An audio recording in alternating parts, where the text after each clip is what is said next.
निवेश आरोग्य में भाग 91, हिंदी, इम्युनिटी भाग 16, महिला आरोग्य भाग 6, वैद्य दिलीप गाडगिल, पुणे। तो मैं बात कर रहा था कि महिलाओं के लिए ये जो स्त्री मुक्ति अभियान इस प्रकार का हुआ, और फिर एक समस्या निर्माण हुई कि वो क्या करे, करियर में इंटरेस्ट ले या फिर जैसे पहले गृहस्थी चलती थी उसी प्रकार में कर ले और परिवार का पालन पोषण करे।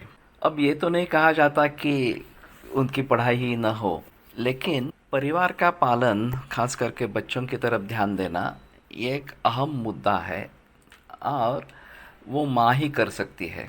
तो इस बात को दखलंदाजी नहीं देना, इस बात को पूरा महत्व देना है, और शायद जब बच्चे बड़े हो जाएंगे तो करियर की तरफ ध्यान देना ये अभी उचित मार्ग रहेगा। तो मेरा सुझाव है कि सभी इसके बारे में गंभीरता से सोचें, क्योंकि बच्चे ही राष्ट्र का भविष्य है और वो अच्छे होना बहुत ज़रूरी है। तो परिवार की संकल्पना के लिए, उसके बल के लिए ये औरतों के बारे में बात ज़रूर करनी पड़ेगी, और सभी इसके बारे में सोचें और फिर उसमें क्या सुझाव हो सकता है ये कृति में लाने की कोशिश करें। अब दूसरी बात ऐसी है कि जो महिलाओं के बारे में देखी जाती है, वैसे ऋषित अन्न जिसको कहते हैं कि पहले दिन का खाना दूसरे दिन नहीं खाना है, ये ग्रंथ का निर्देश है। खास करके पहले दिन सुबह का शाम के लिए खा लिया तो ठीक है, लेकिन कल रात का दूसरे दिन खाना ये ठीक नहीं है। तो बहुत सारे घरों में ऐसी समस्या होती है कि ये खाना पड़ता है, महिलाओं को खाना पड़ता है, क्योंकि वो भी समझती है कि पति या बच्चों को अच्छा खाना खिलाना है और शायद मैं ये खाना जो है वो खा लूँ, और ये आदत जैसी बन जाती है कि रोजाना या हफ्ते में 3-4 बार इस प्रकार का परियुषित अन्न सेवन किया जाता है।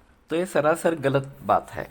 इसमें करना क्या है, तो एक तो जजमेंट लेना है कि कौन व्यक्ति कितना खाएगा, खाना बनाना ज़रूरी है, इसका एक अंदाज लेना है और फिर उसी प्रकार से खाना बनाना है। थोड़ा कम पड़ गया तो भी चलता है, लेकिन ज़्यादा खाना नहीं होना है। लेकिन ये बात मानी नहीं जाती। लोग समझते हैं कि नहीं लोग भूखे रहेंगे, आधे पेट रहेंगे, तो ये गृहिणी का दोष इस प्रकार का होगा, और इसलिए खाना थोड़ा ज़्यादा ही बनाया जाता है। अब अगर शेष रह जाता है तो उसके लिए कुछ तरीके होने चाहिए।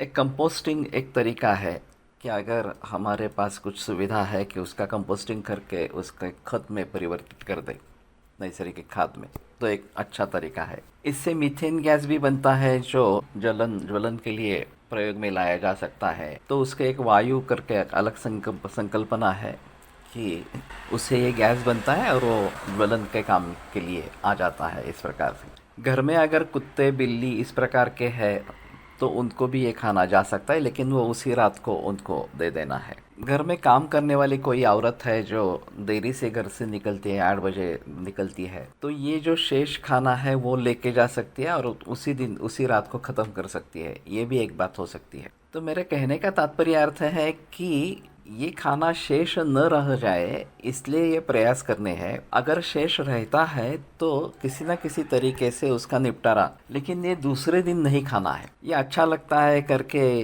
कल की रोटी या कल का चावल उसको फिर ये तड़का देके खाने का प्रघात बहुत सारे घरों में है। महीने में एक आध बार ये किया तो ज़्यादा नुकसान नहीं है, लेकिन अगर इसकी आदत पड़ जाती है तो जो निस्संशय रोगकारक है, अहितकारक है, तो ये टालना जरूरी है।